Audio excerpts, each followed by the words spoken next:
warahmatullahi wabarakatuh. Alhamdulillahi rabbil alamin. Wassalatu wassalamu ala sayyidil anbiya wal mursalin sayyidina wa nabiyyina Muhammadin wa ala alihi wa ashabihi ajma'in. Amma ba'd. Allahumma bika amsayna wa bika asbahna wa bika nahya wa bika namut wa ilaikal masir. Amsayna wa amsal mulku lillah walhamdulillahi rabbil alamin. Allahumma ma amsa bina min ni'matin aw bi ahadin min khalqik faminka wahdaka la syarika lak falakal hamdu walakal syukur. Allahumma inna nas'aluka ilman nafi'a wa na'udzubika min ilmin la yanfa'. Ibu-ibu dan saudari-saudari sekalian, akhwat fillah rahimakumullah, jamaah Majelis Ta'lim Al-Hidayah, mudah-mudahan Allah Subhanahu wa taala memberikan kepada kita semuanya hidayahnya. Allahumma amin. Hari ini adalah hari Senin yang kelima, Senin Ganjil. Berarti kajian kita adalah dari kitab Al-Kabair. Ini saya pakai ya, biar suaranya keras. Dari kitab Al-Kabair karya Al-Imam Az-Zahabi rahimahullahu ta'ala.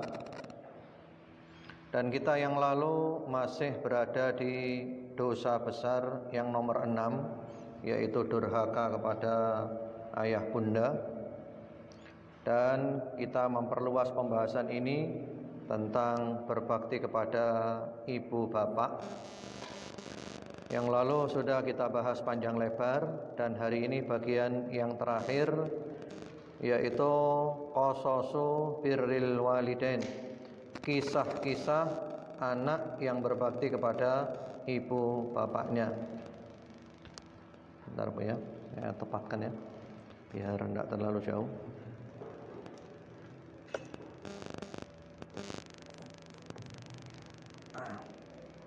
Ini dipindahkan tolong, biar nyaman duduknya ya. Kisah-kisah anak yang berbakti kepada kedua orang tuanya, dan mudah-mudahan kisah ini akan memberikan kepada kita informasi, motivasi, dan inspirasi. Kadang kisah itu lebih mengena daripada hukum-hukum. Di antara kisah birrul walidain adalah kisah tentang seorang sahabat Nabi namanya Abu Hurairah. Sahabat Abu Hurairah. Beliau ini sudah masuk Islam, sementara ibunya masih musyrikah, masih kafir. Pada suatu hari sahabat Abu Hurairah mendakwai ibunya untuk masuk Islam. Ternyata ibunya ngomong yang tidak enak tentang Rasulullah sallallahu alaihi wasallam. Ya, ngomong enggak enak tentang Nabi Muhammad sallallahu alaihi wasallam. Sehingga sahabat Abu Hurairah ini kembali menemui Nabi Muhammad SAW sambil nangis. Lalu beliau mengatakan, "Ya Rasulullah, inni kuntu ad'u ummi ilal Islam fata'ba aliyya." Wahai Rasulullah, aku ngajak ibuku masuk Islam dan ibuku tidak mau. Dan hari ini aku mengajak lagi ibuku masuk Islam, ternyata ibuku ngomong yang tidak enak tentang dirimu, wahai Rasulullah sallallahu alaihi wasallam. Fad'ullaha an yahdiya umma Abi Hurairah. Wahai Rasulullah, tolong doakan ibunya Abu Hurairah. Ya Rasulullah, doakan ibu saya. Lalu Rasulullah sallallahu alaihi wasallam langsung berdoa, Allahumma hdi umma Abi Hurairah. Ya Allah, berilah hidayah ibunya Abu Hurairah. Lalu sahabat Abu Hurairah sangat senang dan bahagia dengan doa Nabi Muhammad sallallahu alaihi wasallam karena beliau yakin doanya Nabi itu oleh Allah dikabulkan. Beliau pulang ke rumahnya, mendekati rumah, ibunya mendengar suara langkah kakinya dan ibunya mengatakan, "Makanak ya Abu Hurairah, wahai Abu Hurairah, berhenti di situ, jangan masuk dulu." Beliau berhenti dan beliau mendengar suara air seperti orang mandi. Ternyata ibunya mandi, kemudian ibunya memakai jilbab, kemudian ibunya membuka pintu. Silahkan masuk wahai putraku. Ya. Lalu ibunya mengucapkan, asyhadu an la ilaha illallah wa asyhadu anna Muhammadan abduhu wa rasuluh. Ternyata doanya Nabi dikabulkan. Ibunya masuk Islam. Jadi tadi mandi itu mandi masuk Islam. Kemudian sahabat Abu Hurairah tidak jadi masuk rumah, kembali menemui Rasulullah sallallahu alaihi wasallam sambil nangis senang. Tadi nangis sumpah, nangis sedih, sekarang nangisnya nangis senang. Wahai Rasulullah, kabar gembira, doamu dikabulkan oleh Allah. Ibuku mendapat hidayah dari Allah Subhanahu wa taala. Ya. Jadi di sini ibu-ibu dan akhwat fillah rahimakumullah, di antara cara berbakti kepada orang tua kalau kafir itu adalah bagaimana anaknya mengajak masuk Islam. Kalau bapak ibunya dalam keadaan tersesat, bagaimana anaknya mengajak kepada hidayah. Ya, itu namanya berbakti. Kemudian disebutkan pula tentang baktinya sahabat Abu Hurairah. Sa'id ibnul Musayyib atau ibnul Musayyab rahimahullahu ta'ala mengatakan, wa balaghana anna Abu Hurairah radhiyallahu ta'ala anhu lam yakun yahuj hatta matat ummu li suhbatiha. Telah sampai kepada kami bahwasanya sahabat Abu Hurairah ini tidak haji sehingga ibunya wafat demi untuk menemani ibunya. Jadi mungkin sudah pernah haji. Kan biasa orang-orang dulu itu tiap tahun haji, ibu-ibu. Ada orang haji 70 kali, ada orang haji 60 kali. Nah, beliau enggak ikut haji demi apa? Menemani ibunya. Karena ibunya merasa keberatan kalau ditinggal. Dan itu adalah amal yang lebih baik dari haji menurut pandangan beliau. Kemudian masih tentang sahabat Abu Hurairah radhiyallahu taala anhu. Pernah suatu hari Rasulullah Muhammad sallallahu alaihi wasallam memberikan 2 butir kurma. Diberi 2 butir kurma. Lalu oleh sahabat Abu Hurairah, yang satu dimakan, yang satu dimasukkan saku. Lalu Nabi lihat, wahai Abu Hurairah, lima lam tarfa hadhihi tamrah. Wahai Abu Hurairah, kenapa kok kamu makan satu? Yang satunya kamu masukkan di sakumu. Apa kata beliau? Li ummi, ini untuk ibuku ya Rasulullah.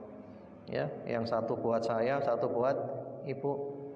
Lalu kata Rasulullah sallallahu alaihi wasallam, "Qulha fa inna sanu'tika laha tamratain." Kalau gitu kamu makan aja itu. Ya, kamu makan aja itu dan kami akan memberi kepadamu 2 kurma lagi. Ya, subhanallah. Jadi ternyata berkat berbakti kepada ibunya malah dapat kurma lebih banyak lagi. Jadi sahabat Abu Hurairah ini, ibu-ibu, dulu miskin papa, tapi sepeninggal Nabi beliau menjadi orang yang berkecukupan. Dan beliau termasuk ahlus suffah yang tinggal di belakang rumah Nabi tidak punya pekerjaan selain menuntut ilmu kepada Nabi Muhammad sallallahu alaihi wasallam. Itu kisah yang pertama. Silakan dihitung nanti ya, ada berapa kisah. Itu kisah yang pertama, sahabat Abu Hurairah. Kemudian berikutnya lagi, sahabat Abdullah ibnu Umar radhiyallahu taala anhuma.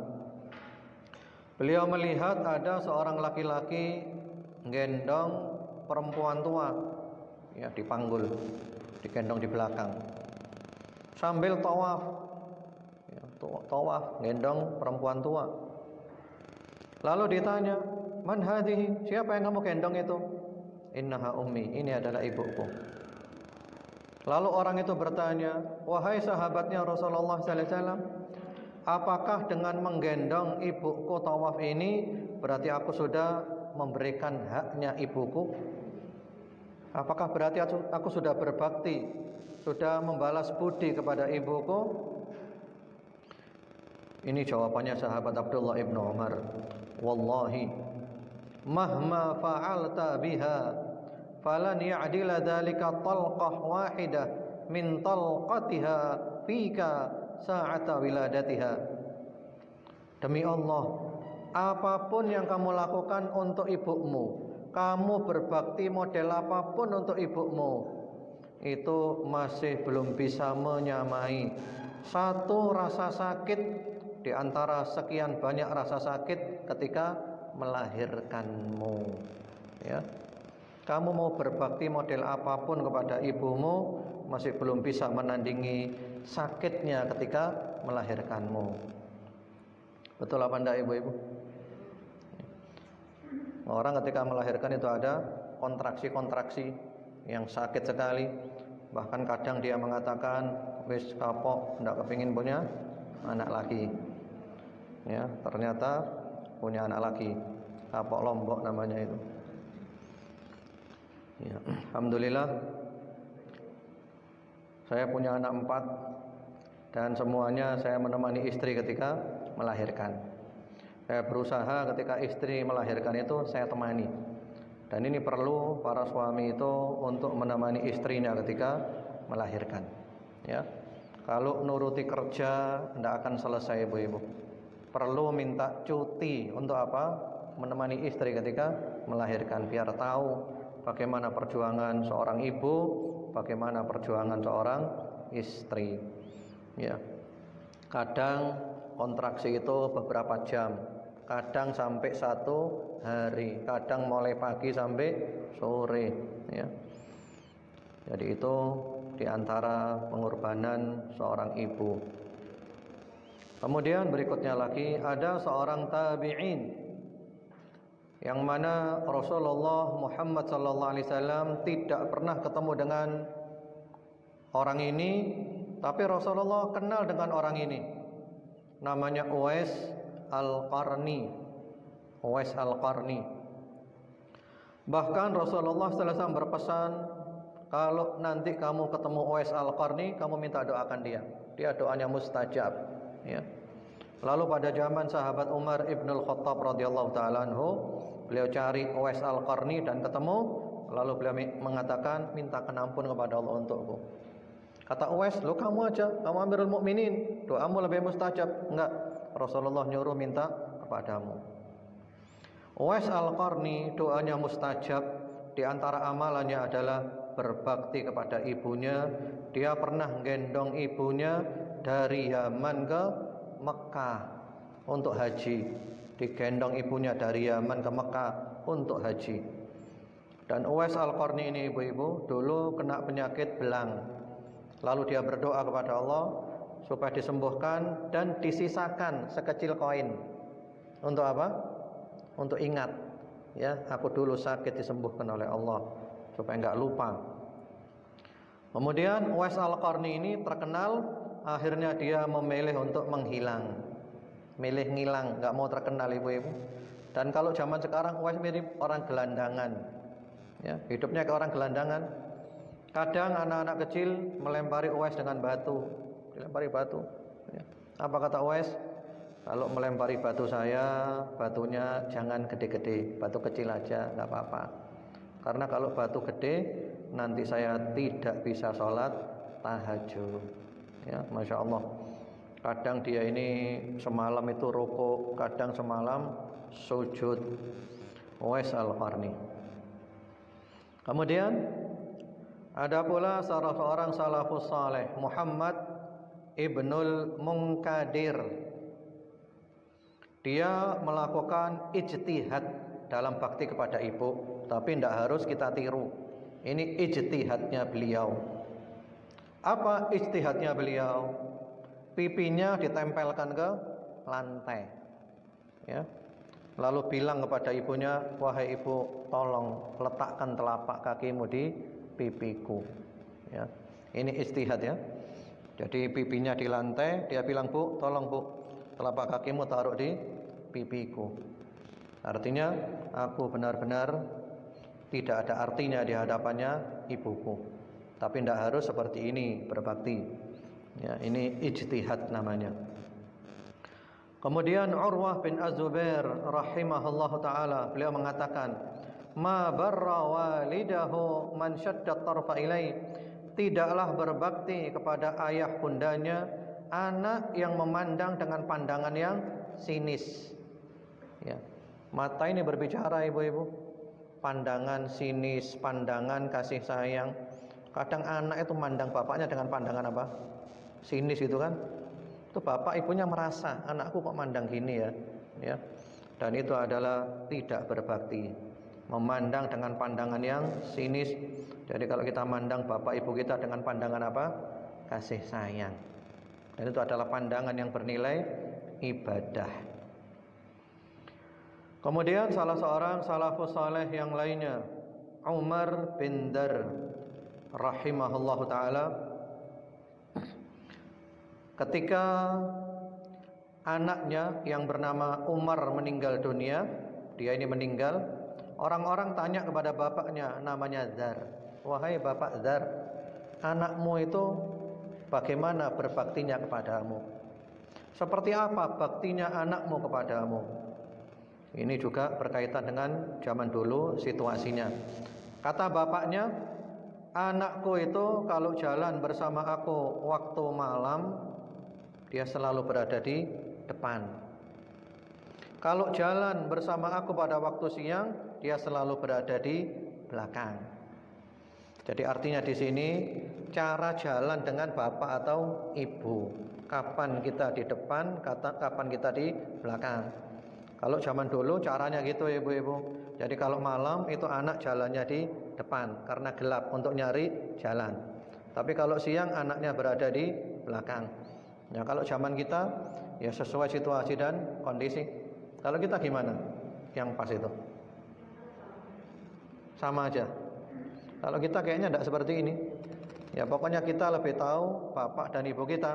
Apakah bapak senang saya di depan atau senang saya di belakang. Ya gitu aja.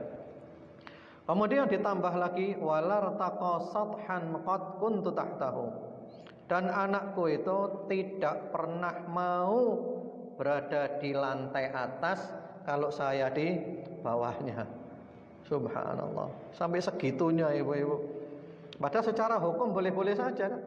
Bapak ibunya di lantai bawah, anaknya di lantai atas. Secara hukum boleh, tapi dia tidak mau. Saya tidak mau. Pokoknya kalau di bawah ada bapak dan ibu, saya tidak mau di atasnya.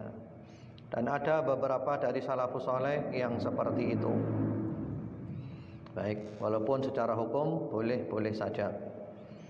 Ada salah seorang salafus saleh yang lainnya, dan beliau adalah termasuk cicit Rasulullah sallallahu alaihi wasallam, Ali bin Al-Husain bin Ali bin Abi Thalib radhiyallahu taala anhu. Beliau ini tidak pernah berani makan bersama ibunya di satu meja. Jadi tidak berani makan bareng ibunya. Jadi kalau makan dengan ibunya dulu dibiarkan sampai selesai. Baru dia makan belakangan.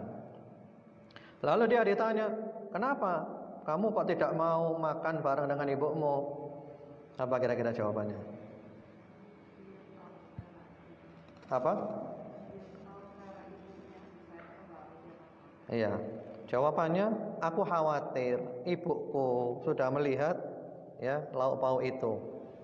Ternyata aku lebih dulu ngambil. Dan aku berarti sudah durhaka. Karena mungkin orang dulu itu miskin ya, lauk pauknya cuma satu atau dua, nggak cukup untuk orang banyak. Ya. Jadi dia takut. Aku takut nanti ibuku sudah lihat, ibuku mau ngambil, ternyata aku lebih dulu ngambil. Dan aku menjadi anak yang durhaka. Allahu Akbar. Ini termasuk adab-adab yang hilang sekarang, ibu-ibu. Kalau anak-anak sekarang gimana? Kalau anak-anak sekarang cepet-cepetan, bapak ibu bapak dorong jopo, ibu dorong jopo, wis didisi karo anake. Cepet-cepetan sekarang. Ini adab-adab yang perlu kita ajarkan kepada anak-anak kita. Ya, mungkin anak-anak kita itu tidak tahu, tidak paham, perlu diberi tahu. Ya, subhanallah. Kemudian berikutnya lagi, ada riwayat dari Muhammad ibnu Sirin rahimahullah taala. Beliau berkisah pada zaman sahabat Utsman bin Affan, itu pohon kurma harganya 1000 dirham. 1000 dirham. 1 dirham itu 3 gram perak. 1 gram berapa sekarang perak? Berapa? Enggak, kalau perak murah ya. 10 atau 20 ribu. Anggap saja 15 ribu. Kalau 3 gram berarti 45 ribu. Betul ya? Kali 1000. Berapa ibu-ibu? 45 ribu kali 1000, 45 juta. Ya, jadi pohon kurma harganya 45 juta. Ternyata ada seorang salafus saleh namanya Usamah. Dia beli pohon kurma 1000 dirham. Kemudian pohon kurma itu dipotong dan diambil salah satu bagiannya. Ditegur dia oleh teman-temannya, kamu ini bagaimana? Pohon kurma itu mahal. Kamu beli, kamu potong, cuman kamu ambil bagiannya saja. Apa jawabannya?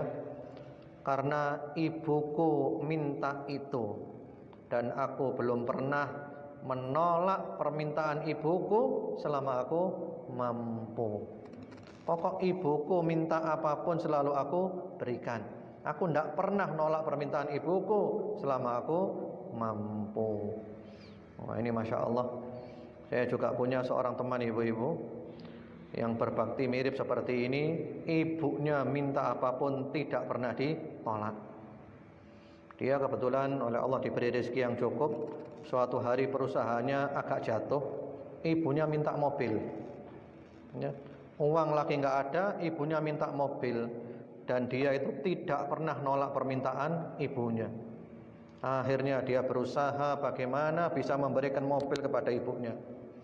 Subhanallah, oleh Allah diberi barokah yang luar biasa.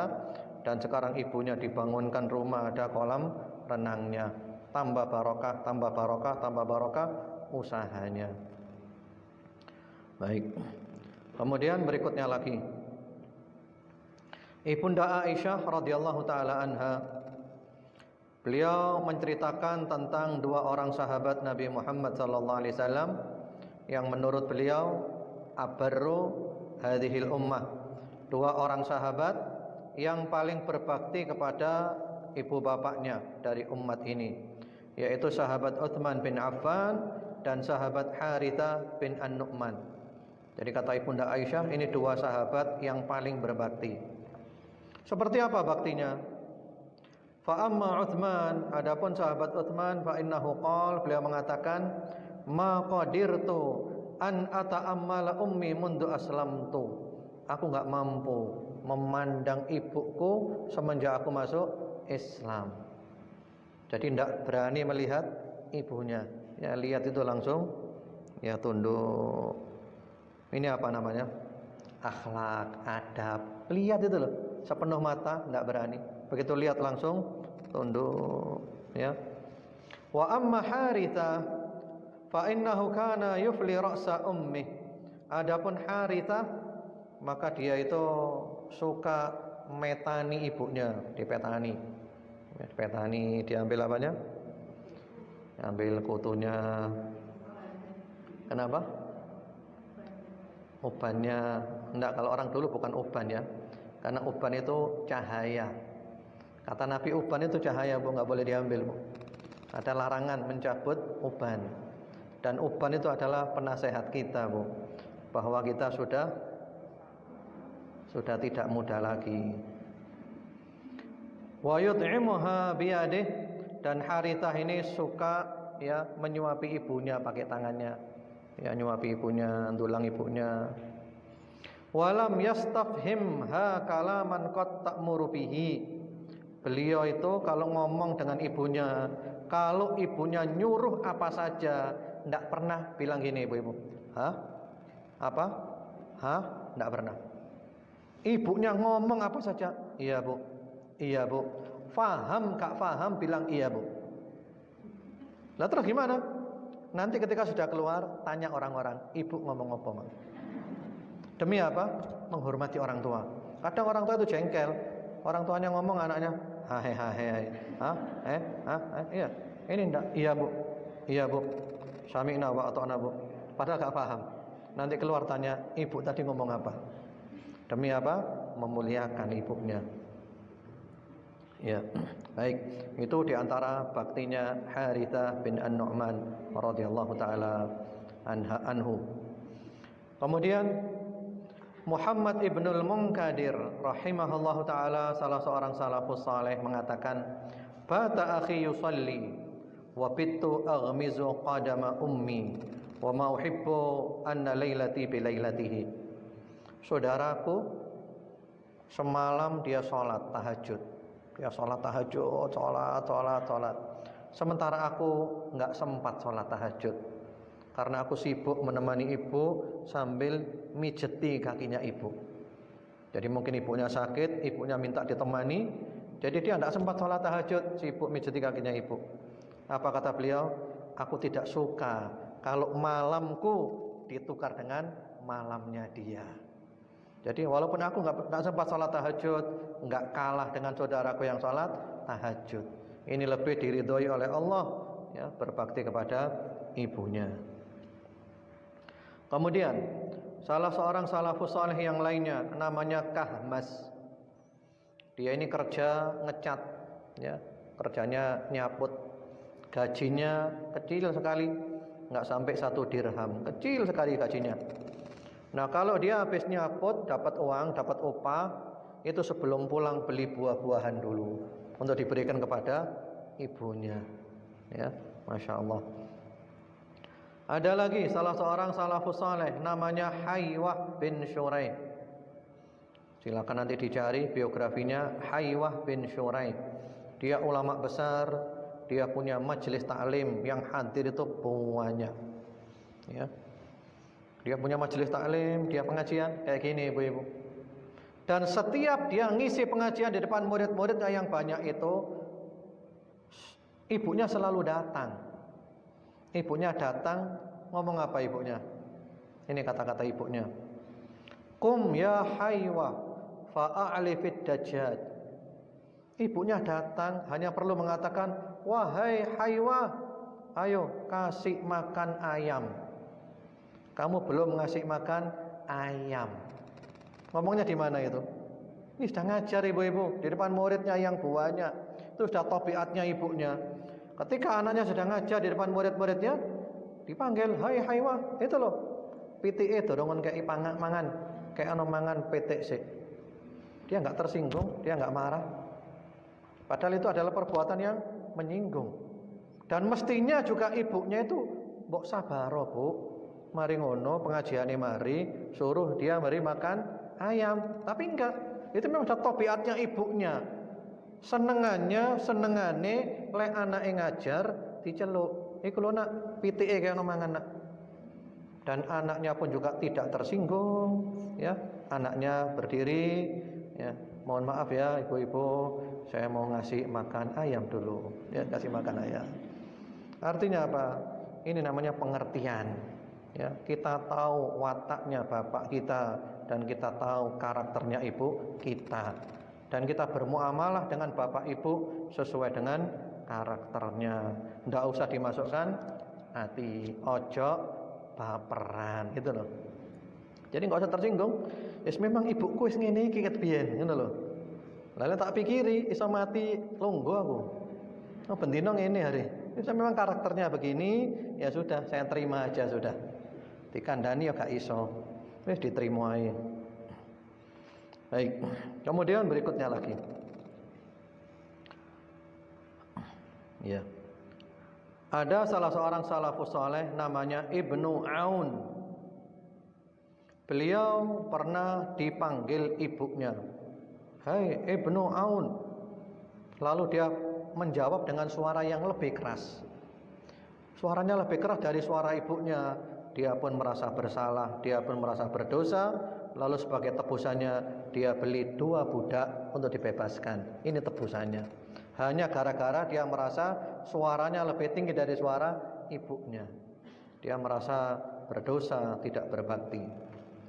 Kemudian salah seorang salafus saleh yang lain, Amir bin Abdullah bin Az-Zubair rahimahullah ta'ala, kata beliau, "Lamma mata abi Abdullah ma sa'altullaha haulan kamilan illa al-afwa anhu."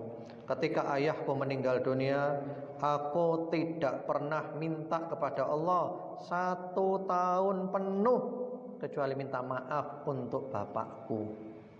Jadi ketika bapaknya meninggal, setahun nduwane apa? Ya Allah, maafkan bapakku ya Allah. Maafkan bapakku ya Allah. Maafkan bapakku ya Allah. Hanya mendoakan bapaknya selama setahun. Baik. Kemudian berikutnya lagi, di antara kisah tentang baktinya salaf, ada salah seorang salafus saleh namanya Kahmas. Di rumahnya ada kalajengking. Ketika kalajengking itu mau dibunuh, ternyata masuk lubang. Kalajengkingnya masuk lubang. Sementara di rumah situ ada ibunya. Akhirnya dia masukkan tangannya ke lubang kalajengking itu, dan tangannya pun disengat kalajengking itu. Apa kata dia? Daripada nanti dia keluar menyengat ibuku, mending aku yang disengat oleh kalajengking tersebut. Ya, Masya Allah. Jelas apa enggak ibu-ibu? Jelas ya? Ada faedahnya apa enggak? Ada ya, insya Allah ya. Ini kisah-kisah mudah-mudahan bisa memberikan inspirasi, motivasi supaya kita bisa berbakti kepada bapak ibu kita. Kita bandingkan bahwa saya masih belum ada apa-apanya dengan bapak dan ibu saya, dengan salafus saleh dalam hal berbakti kepada bapak ibu. Salah seorang salafus saleh namanya Iyas bin Muawiyah rahimahullahu ta'ala. Ketika ibunya meninggal dunia, beliau nangis. Lalu beliau ditanya, "Kenapa kamu kok nangis seperti itu?" Beliau mengatakan, "Kana li baban maftuhan ilal jannah fa ughliq ahaduhuma." Aku dulu punya 2 pintu terbuka menuju surga, dan sekarang yang satu sudah tertutup. Ya, dia nangis. Karena itu ibu-ibu sekalian, akhwat fillah rahimakumullah, kalau kita punya orang tua masih hidup jangan disia-siakan. Ya, itu luar biasa itu. Itu pemberian dari Allah. Nanti kalau mati tidak ada gantinya dan kita bakal menyesal. Salah seorang salafus saleh yang lainnya, Muhammad bin Bashar rahimahullah ta'ala, yang dikenal dengan Bundar, terkenal panggilannya Bundar, ulama ahli hadis di Basrah. Beliau mengatakan, ya, beliau ini ulama pintar ahli hadis. Lalu beliau ingin menceritakan bagaimana saya bisa dapat ilmu seperti ini. Ini kata beliau, "Aradtul khuruj famana'atni ummi fa'ata'tuha faburika li fi." Aku dulu sebenarnya ingin pergi mencari ilmu, ingin merantau mencari ilmu. Ulama zaman dulu selalu keliling, ya, ke Basra, ke Irak, ke Mekah, kemana cari ilmu. Aku kepingin gitu, tapi ibuku melarang aku. Ibuku mengatakan, "Tidak boleh nak, aku keberatan kalau kamu tinggal nak. Aku senang kalau kamu tinggal sama aku." Lalu aku pun tidak jadi merantau cari ilmu, dan akhirnya Allah memberikan barokah. Banyak ibu-ibu, ulama-ulama yang dulu mau pergi ke Yaman, mau pergi ke Sudan, mau pergi ke luar negeri, oleh orang tuanya nggak boleh. Saya keberatan nak kalau kamu jauh-jauh nak. Aku senang kamu tinggal di Malang, di Indonesia saja. Lalu dia pun tidak jadi pergi, dan oleh Allah diberi barokah ilmunya, tidak kalah dengan yang pergi ke luar negeri. Ya. Ini juga penting berhubungan dengan barangkali ada di antara kita dapat beasiswa, ya, ibunya atau bapaknya berat, sudah nurut aja, nanti oleh Allah diberi barokah. Kemudian berikutnya lagi, ada salah seorang tabi'in, tidak disebutkan namanya. Beliau ketika itu sakit, lalu ibunya datang menjenguk, padahal dia sakitnya itu cukup parah. Ketika ibunya datang menjenguk, dia pura-pura sembuh. Dia pakai baju, dia pura-pura sehat, ya. Lalu ketika ibunya pulang, dia jatuh pingsan. Ya. Lalu ditanya, "Lo kenapa?" "Iya, saya tidak mau ibu saya kepikiran keadaan saya." Jadi ketika ibu datang, saya pura-pura sehat, biar ibu apa? Seneng. Karena bagaimanapun juga bapak atau ibu itu selalu kepikiran anaknya. Betul apa enggak? Iya, insya Allah kita yang punya anak pasti kita akan merasakan itu. Yang namanya bapak, namanya ibu tidak bisa melupakan anak. Anak iso nglalekno wong tua, tapi wong tua gak iso nglalekno anak. Lek anak loro, rasane sing loro iku wong tuae. Ya, karena itu dia tidak mau. Saya tidak mau ibu saya itu ya merasakan sedih melihat saya sakit, maka saya pura-pura sehat, padahal loro nemen aku. Ibu metu langsung plek, ya. Subhanallah, sampai segitunya. Karena itu ada nasihat dari Syekh Ali At-Tantawi rahimahullahu taala. Ini nasihat berharga ibu-ibu. Kata beliau, kalau ada anak yang durhaka kepada bapaknya atau ibunya atau dua-duanya, yang ngomongnya kasar, jangan dipercaya orang itu. Jangan percaya dengan dia, ya. Jadi kalau ada anak itu yang kasar kepada orang tuanya, yang durhaka, yang menyakiti, jangan percaya kepada orang itu. Kenapa jangan percaya? Bapak ibunya yang sudah berjasa kepada dia pun oleh dia disia-siakan. Kamu pun juga pasti akan disia-siakan oleh dia. Jadi itu juga diantara cara untuk memilih pasangan hidup. Ya, lek ono arek durhaka, jangan mau jadi pasangan hidupnya dia. Wong bapak ibunya jadi sia-siakan. Bagaimana dengan saya nanti? Kemudian ada kisah pula. Ini ada kata-kata indah. Ya, kata-kata indah tentang ibu bapak. Rubbama lam yuqaddim laka walidaka kullama turid, walakin ta'akkad bi annahuma qaddama laka kullama yamlikan. Ini kata-kata indah ibu-ibu. Mungkin bapak ibumu tidak memberikan kepadamu semua yang kamu inginkan, tapi yakinlah bapak ibumu sudah memberikan kepadamu apa yang dia miliki.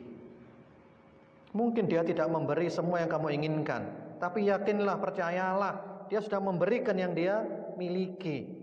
Yang namanya bapak, namanya ibu, ingin anaknya itu bahagia. Kemudian ada kisah lagi. Ini kisah kontemporer, dikisahkan oleh Syekh Dr. Abdul Aziz As-Sadhan. Ya, kata beliau, aku sering mengunjungi ibuku ketika masih hidup dulu. Setiap aku mengunjungi ibuku selalu terjadi pertikaian sedikit antara aku dengan ibuku tentang siapa yang menuangkan kopi. Jadi ini ibunya ya, anaknya berkunjung ke ibunya. Setiap berkunjung ke ibunya selalu ribut sedikit, yang menuangkan kopi siapa, ya. Karena sang anak mengatakan, lah masa ibuku membuatkan aku kopi, sungkan gak enak. Saya berusaha untuk saya yang membuatkan kopi, tapi ibu tidak mau. ibu tetap supaya kepingin ibu yang buatkan kopi. Akhirnya aku minta fatwa kepada Syekh bin Baz. Ya, masih hidup Syekh bin Baz saat itu. Kata Syekh bin Baz apa? Kalau ibumu membuatkan kopi buat kamu, ibumu senang apa enggak? Iya, ibuku senang, ibuku bahagia. Ya sudah, kalau gitu biarkan ibumu yang bikin kopi. Toh bukan kamu nyuruh dia, bukan kamu menjadikan dia seperti pembantu, tapi dia dengan senang hati, dia bahagia buatkan kopi untuk anaknya. Itu diantara fikih berbakti kepada ibu bapak. Lalu ada lagi kisah ibu-ibu sekalian. Ini kisah luar biasa. Saya dengar dari satu orang dan kemudian saya catat. Saya kalau ada faedah saya catat ibu-ibu. Ibu-ibu tadi nyatet enggak? Kalau enggak dicatat hilang tadi ibu. Itu tadi faedah banyak sekali. Ya. Di sini ada seorang anak minggat. Anak ini minggat. Ya, pergi meninggalkan rumah, enggak mau di rumahnya. Lalu anak ini pun kehabisan bekal, dia lapar. Di sini ada warung, dia berada di sampingnya warung, dia melihat orang makan. Waduh, dia lapar. Lalu pemilik warung itu melihat, ini kayaknya anak ini lapar ini, mau beli nggak punya uang. Dipanggil, nak kesini nak. Lalu dikasih makan, ya satu piring sampai kenyang. Kemudian dia terima kasih kepada pemilik warung itu. Pak, terima kasih Pak, Bapak baik, Masya Allah, luar biasa. Dipuji-puji pemilik warung itu. Lalu pemilik warung itu tanya, kamu ini siapa? Bagaimana keadaanmu? Dia bilang, saya minggat dari rumah saya. Ibu saya begini, bapak saya begini, dan seterusnya. Apa kata pemilik warung itu? Nak, saya baru beri makan kamu satu piring, kamu sudah terima kasih kayak gini kepada saya. Bagaimana dengan bapak dan ibumu? Bapak dan ibumu bukan hanya memberikan kepadamu makan satu piring, ibumu sudah memberi makan kamu semenjak kamu masih janin. Kamu disusui, bapakmu kerja ya payah demi untuk memberi makan kamu, dan itu pun kamu tidak pernah terima kasih. Kamu salah-salahkan bapak dan ibumu. Masuk akal apa enggak? Iya, banyak hal ibu-ibu yang kita sering lupa. Baru dikasih orang sak piring tok wis dilem sak langit. Lah bapak ibumu ngekei kon pirang piring? Hitungan. Mulai kon bayi sampai saiki. Ya, berapa puluh ribu piring kamu makan. Allahu Akbar. Baik, kemudian berikutnya lagi ada satu kisah. Kisah ini saya terjemahkan sudah lama dari tulisan bahasa Arab tentang seorang anak laki-laki, dia menikah dan ternyata dia lebih mengutamakan istrinya daripada ibunya. Mula-mula satu rumah, dia, istrinya dan ibunya. Ternyata sang istri tidak mau. Akhirnya sang anak ini pun menitipkan ibunya di panti jompo. Saya bacakan ya ceritanya ya. Ini ada di website saya insyaallah hatibening.com. Sudah, dia sekarang bahagia dengan istrinya. Ibunya di panti jompo. Enggak pernah dijenguk. Yang penting pikirannya dia pokoknya saya sudah bayar sudah. Lalu begini ceritanya ibu-ibu. Ya, ibunya kemudian menulis surat karena anaknya tidak pernah datang, anaknya nggak pernah jenguk, sampai 3 tahun tidak pernah menjenguk, sudah lupa sudah senang dengan istrinya dia. Kemudian ibunya nulis surat dan dititipkan kepada perawat. Wahai perawat, saya titip surat ini ya. Nanti kalau saya mati pasti anak saya datang untuk ngambil jasad saya. Ya, berikan nanti surat ini kepada anak saya. Sudah, akhirnya ibunya sakit dan ibunya pun meninggal dunia, dan benar anaknya datang hanya untuk ngambil jasadnya untuk dikubur. Lalu perawatnya bilang, nak, ini ya titipan surat dari ibumu dulu. Setelah dikubur ibunya, lalu anak itu buka suratnya, dibaca. Isinya begini, ibu-ibu. Wahai putra kesayanganku, wahai jantung hatiku, bayanganmu selalu ada di mataku. 3 tahun ibu selalu menangis merindukanmu. Kenapa kamu tidak pernah menjengukku, putraku?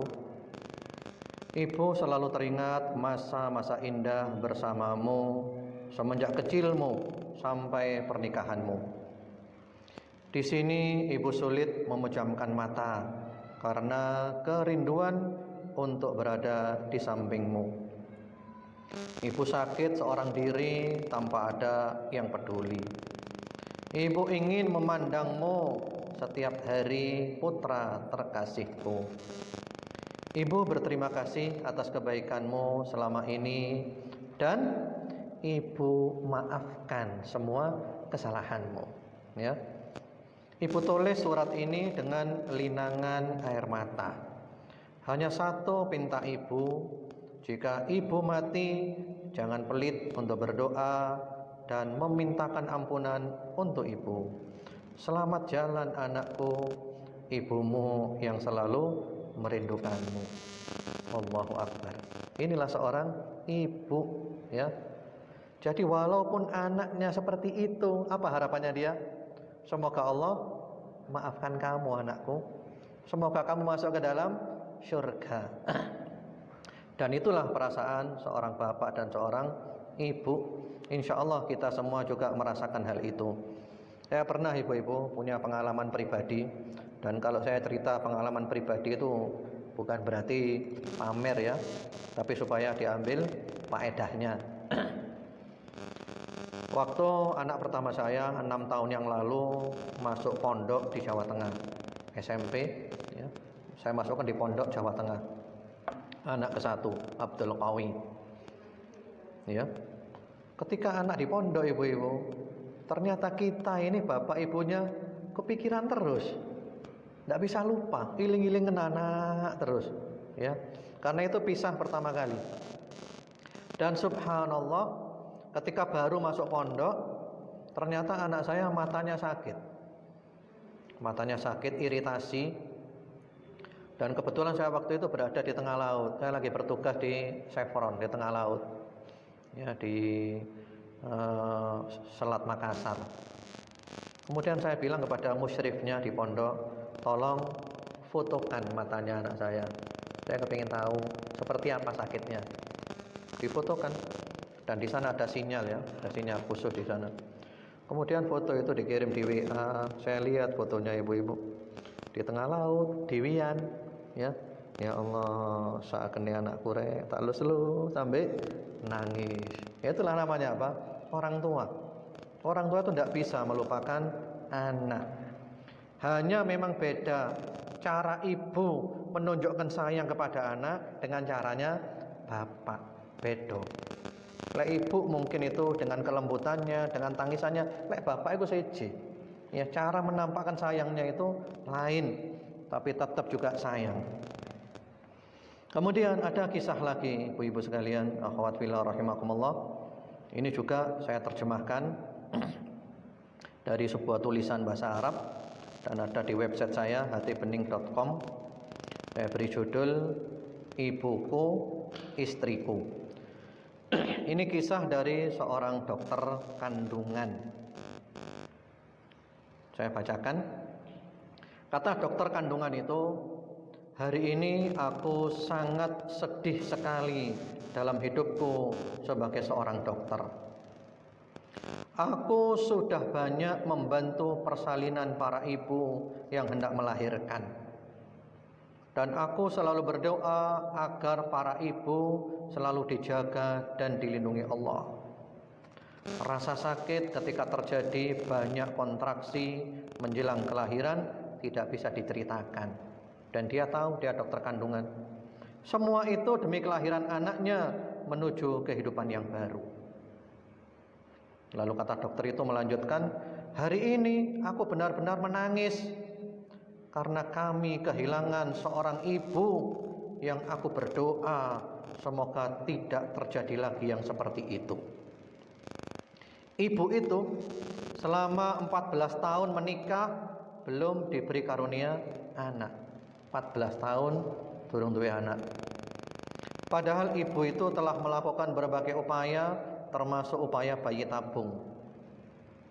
Namun Allah Maha Kuasa dengan kehendaknya, oleh Allah dijadikan ibu itu hamil.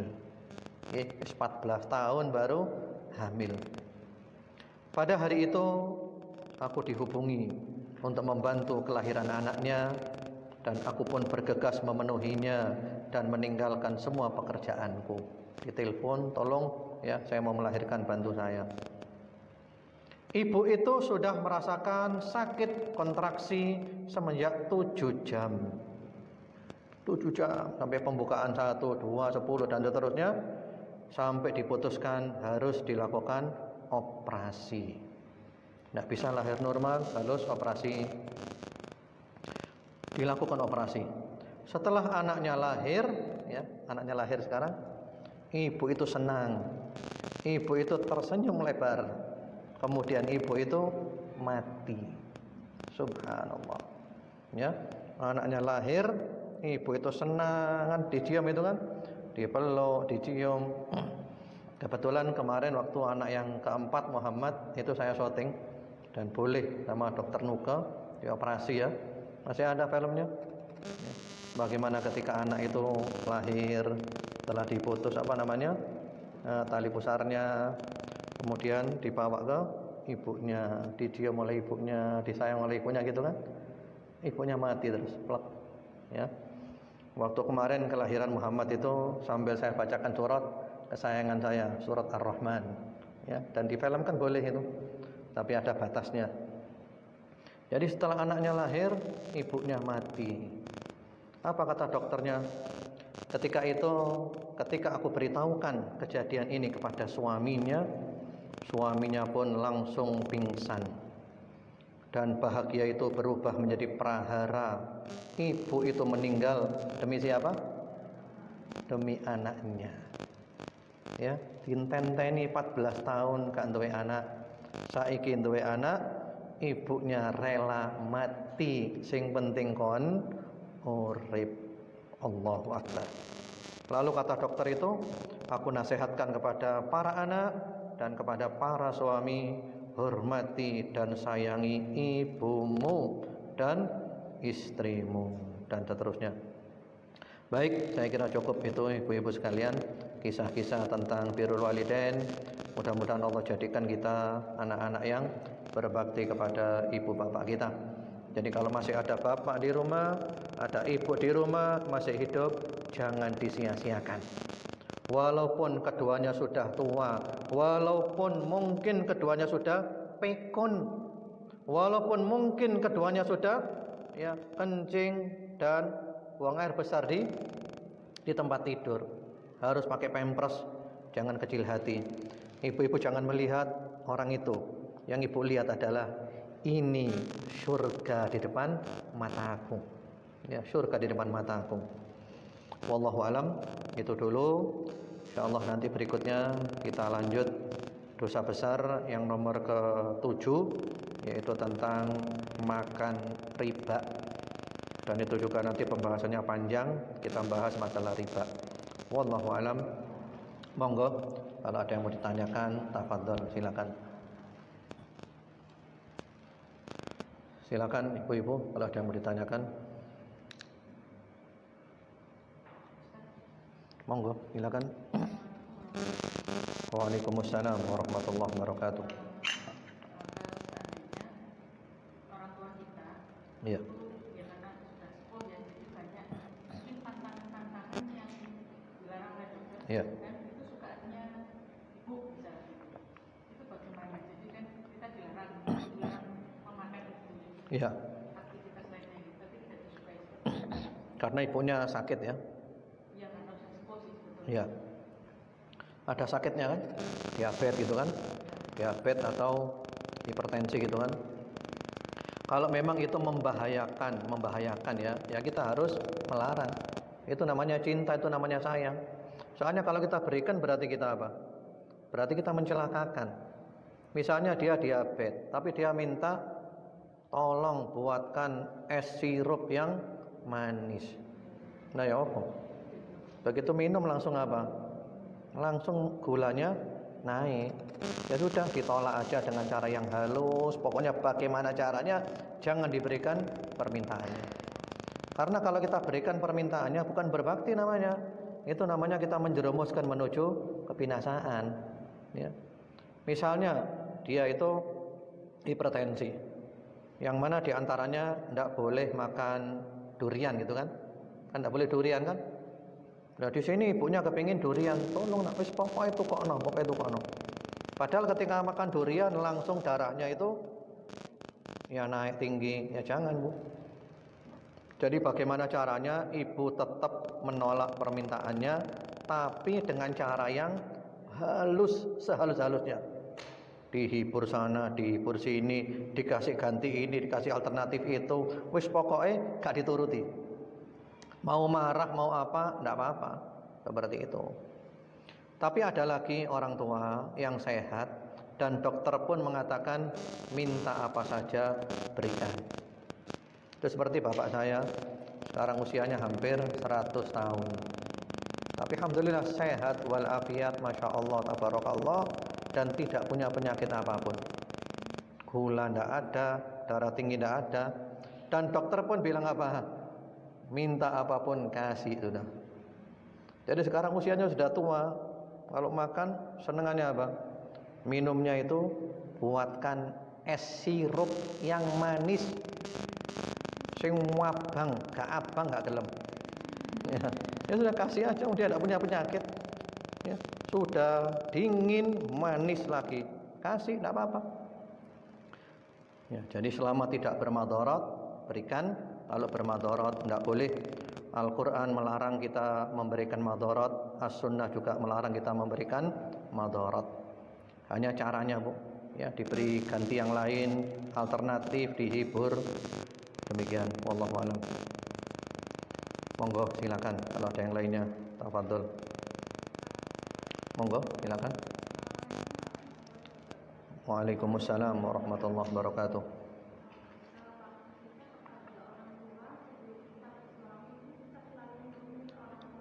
Ya.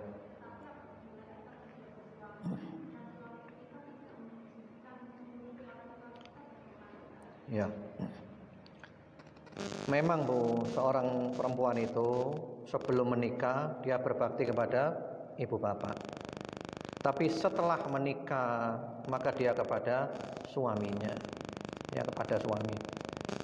Nah tadi itu orang tuanya tinggalnya di satu kota atau beda kota bu? Satu kota. Jadi ibu mau misalnya mau ke rumah orang tuanya tidak boleh gitu. Iya. Minta apa?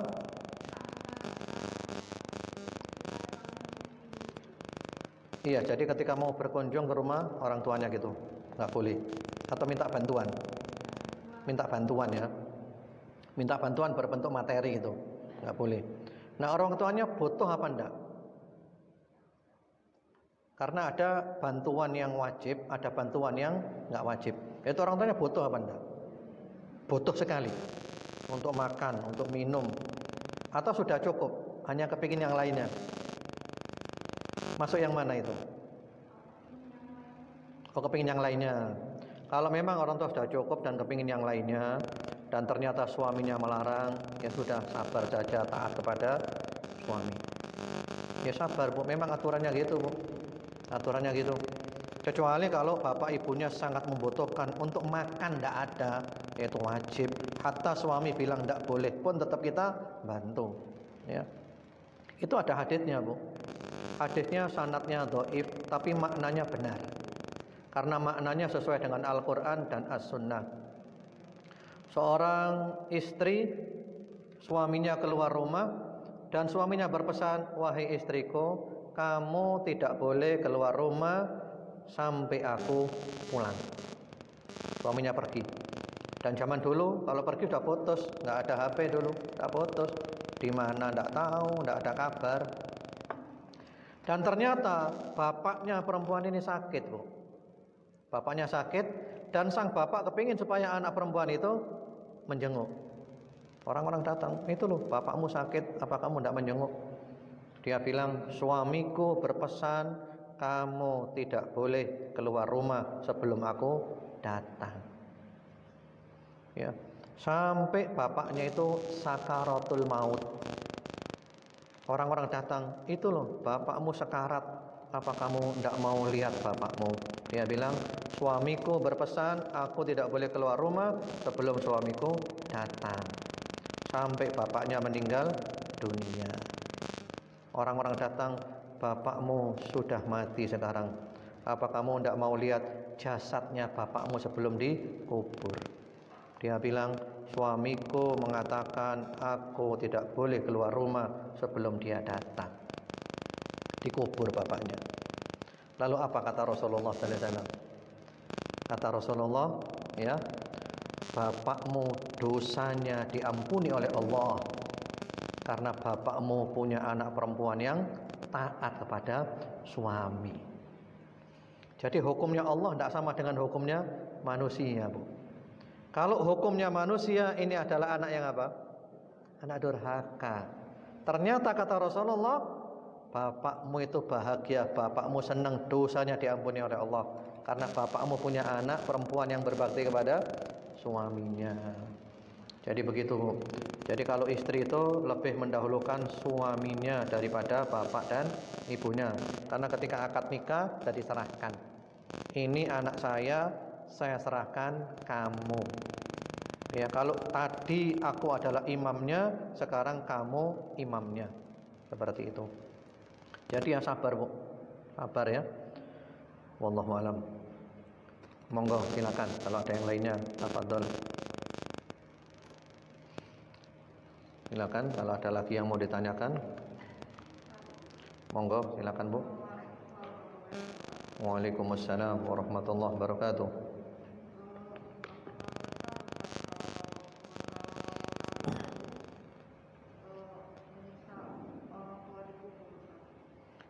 Orang apa anak minta orang tuanya di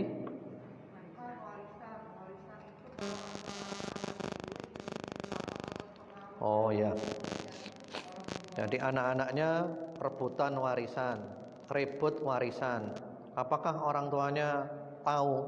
Gitu kan? Iya. Masalah ini, Bu, kita kaji panjang lebar di Majelis Taklim Al-Firdaus di Masjid Al-A'raf di Sawu Jajar setiap hari Kamis ke Kamis genap, Kamis kedua dan keempat, jam 9 sampai jam 10.30. Yaitu kita mengkaji kitab namanya kitab Ar-Ruh. Itu khusus bahas masalah roh. Sekarang sudah jauh pembahasan kita.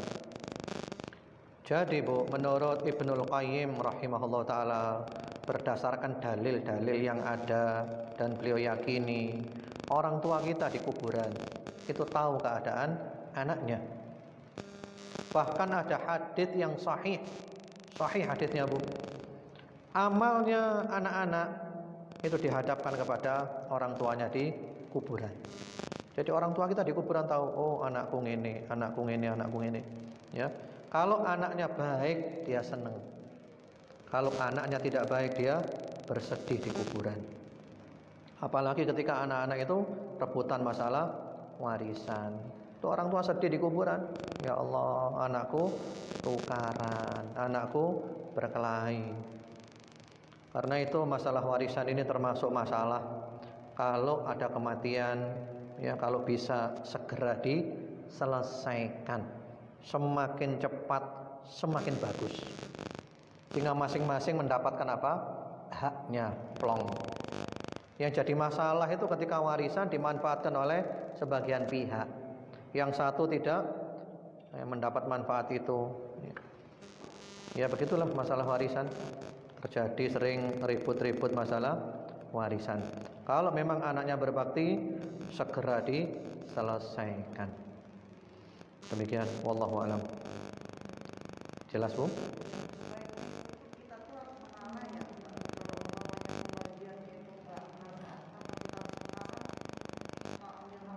Islam itu sudah mengatur, Bu, masalah warisan, Bu. Masing-masing dapat bagian sudah diatur dalam Islam.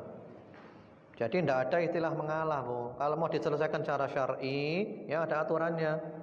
Si fulan dapat berapa, si fulan dapat berapa, sudah ada hitungannya semuanya, Bu. Tinggal masalahnya itu legowo apa enggak itu. Masalahnya itu saja. Kalau tidak legowo, ya tidak bisa selesai. Kalau legowo, warisan itu paling gampang menyelesaikan. Yang penting legowo. Ya. Ya. Baik, ada lagi ibu-ibu? Monggo, silakan. Waalaikumsalam warahmatullahi wabarakatuh.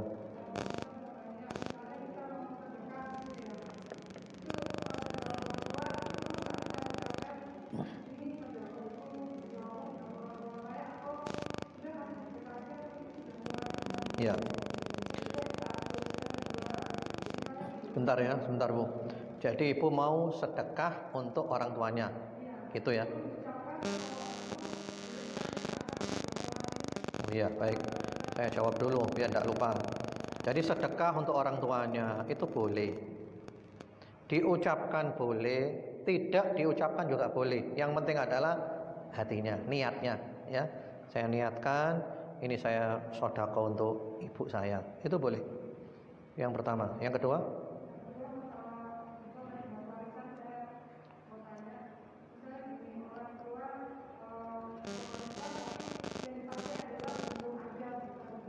Orang tua mau apa?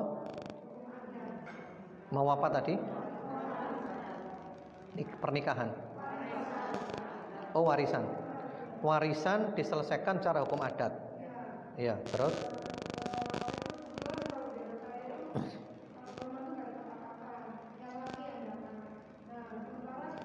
Siapa yang nggak dapat, Bu?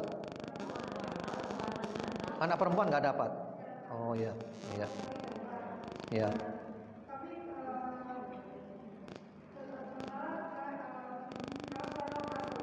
Iya. Iya. Ya, baik Bu, insyaallah jelas. Adat itu dalam Islam tetap dilestarikan selama tidak bertentangan dengan syariat. Kalau adat ngelawan syariat, maka adat harus dikalahkan. Di dalam warisan itu ada 6 orang, Bu, yang pasti dapat. Nggak mungkin nggak dapat. Dalam kondisi apapun pasti dapat 6 orang ini.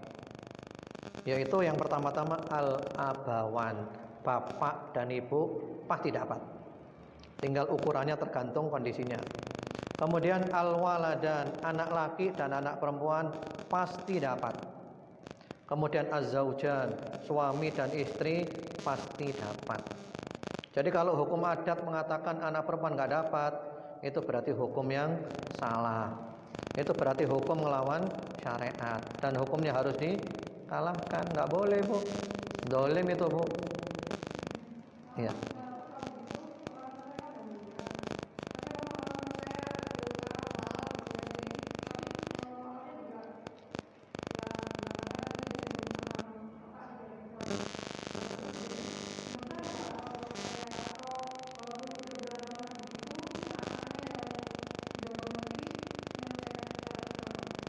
Iya. Jadi orang tua kan sudah meninggal kan, dosa apa enggak gitu kan? Iya, bisa dosa, bisa tidak. Kalau orang tua itu tahu bahwa nanti warisannya akan dibagi secara adat dan orang tuanya setuju, ya dia dosa. Walaupun dia sudah mati, dia dosa. Karena kesalahan ini direstui oleh dia. Kewajibannya orang tua, kalau dia tahu nanti anak-anak bakal bagi warisan secara adat, dia tahu itu, dia wajib menerangkan atau dia wajib membuat wasiat.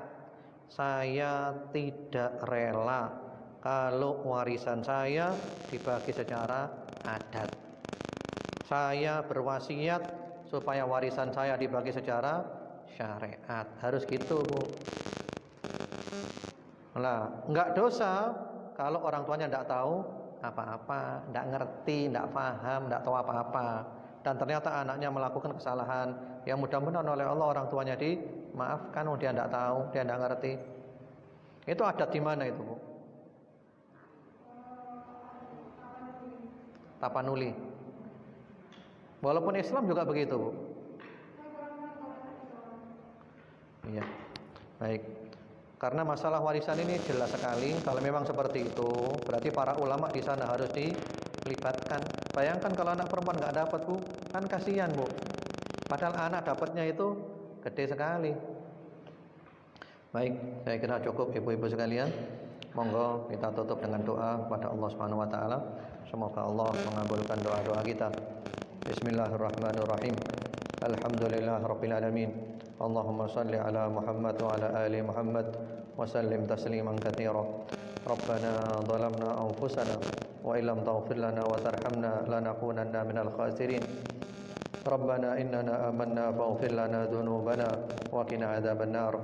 Rabbana ighfir lana wa liwalidina warhamhum kama rabbawna shighara. Allahumma alif baina qulubina wa aslih dhata bainina wahdina subulas salam wa najjina minadh dhulumati ilan nur wa jannibna al-fawahisha ma dhahara minha ma batan. Allahumma inna nas'aluka husnal khatimah wa na'udzubika min su'il khatimah. Rabbana atina fid dunya hasanah wa fil akhirati hasanah wa qina adzaban nar. Wa sallallahu wa sallama ala sayyidina Muhammadin wa ala alihi walhamdulillahi rabbil alamin. Allahumma amin. Subhanakallahumma bihamdika asyhadu an la ilaha illa anta astaghfiruka wa atubu ilaik. Wassalamualaikum warahmatullahi wabarakatuh.